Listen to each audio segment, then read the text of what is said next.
সকাল থেকেই নানা রঙে সেজে দলে দলে পলো গ্রাউন্ডে হাজির চট্টগ্রামের বিএনপি নেতাকর্মীরা। বন্দরনগরী ছাড়াও আশেপাশের জেলাগুলো থেকেও আসে ধানের শীষের মিছিল। দীর্ঘ 2 দশক পর চট্টগ্রামে এসে মানুষের এমন উচ্ছ্বাস দেখে আবেগ আপ্লুত হন বিএনপি চেয়ারম্যান তারেক রহমান। বক্তব্য শুরু করেন চট্টগ্রামের আঞ্চলিক ভাষায় কুশল জানতে চেয়ে।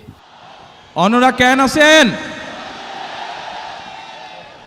এই সেই চট্টগ্রামের পূর্ণভূমি, যেখান থেকে দেশনেত্রী খালেদা জিয়াকে দেশনেত্রী উপাধি দেওয়া হয়েছিল। এই চট্টগ্রামের পূর্ণভূমির সাথে আমি এবং আমার পরিবারের একটি আবেগের সম্পর্ক রয়েছে। তারেক রহমান তার বাবা মায়ের সাথে চট্টগ্রামের আবেগের সম্পর্ক উল্লেখ করে এখানকার জলাবদ্ধতা দূর করা সহ সামগ্রিক উন্নয়ন পরিকল্পনার কথা তুলে ধরেন। দেন চট্টগ্রামকে সত্যিকার অর্থে বাণিজ্যিক রাজধানী করার প্রতিশ্রুতিও। এই চট্টগ্রামের মানুষ নয়, সমগ্র চট্টগ্রাম সহ সারা দেশে বহু মানুষের কর্মসংস্থান হবে।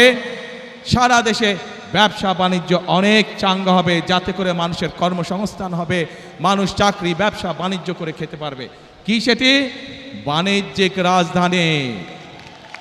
ইনশাল্লাহ বিএনপি আগামী 12 তারিখে নির্বাচনে আপনাদের সমর্থনে বিএনপি সরকার গঠনে সক্ষম হলে খালেদা জিয়ার সেই উদ্যোগ যত দ্রুত সম্ভব আগামী বিএনপি সরকার সেটিকে বাস্তবায়ন করবে।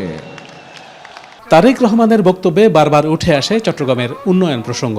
সমাবেশ শেষে তাই তৃপ্তির হাসি ছিল স্থানীয় নেতাকর্মীদের মাঝে। উনি উন্নয়নের বার্তা দিয়েছেন, চট্টগ্রামকে একটা বাণিজ্যিক নগরী, প্লাস এখানে জলবদ্ধতা রয়েছে, অবকাঠামো উন্নয়ন, বিগত ফেসি সরকারের কোনো উন্নয়ন নেই, সেগুলো উন্নয়নে হাত দেবেন। বন্দরনগরী চট্টগ্রাম এবং শিল্পনগরী চট্টগ্রাম, এই হিসেবে আমরা হচ্ছে মুখ্য চট্টগ্রামের এই যে উন্নয়নটা, আমরা 17 বছর ধরে অনেক কোণঠাসা হয়েছিলাম। খালেদা জিয়া যেভাবে আমাদের চট্টগ্রামের দিকে তাকিয়েছিলেন, এটাই অনুপ্রেরণা দিয়ে গেলেন তারেক রহমান সাহেব। চিটাং পোর্টটা আমাদের উন্নয়ন হবে, তারেক জিয়া যে আশ্বাস দিয়েছে আমরা আশাবাদী। পাহাড় আর সমতলের বৈষম্য দূর করে সমৃদ্ধ বাংলাদেশ বিনির্মাণে বিএনপি চেয়ারম্যানের অঙ্গীকারে খুশি সমাবেশে যোগ দেওয়া পার্বত্য অঞ্চলের বাসিন্দারাও। উনি সবসময় তো পাহাড়ের কথা বলেন, উনি যেদিন আসছেন সেদিনকে তো পাহাড়ের মানুষের কথা বলেছেন। আমরা সবাই আশাবাদী যে উনি পাহাড়ে যে শান্তি বিরাজ করবে, সম্প্রীতি, পাহাড়ি বাঙালির ঐক্য, একসাথে বসবাস করার জন্য ওই ধরনের উনি একটা প্রচেষ্টা আগামীতে বাস্তবায়ন করবে, এইটুকু আমি আশা করি ওনার কাছ থেকে।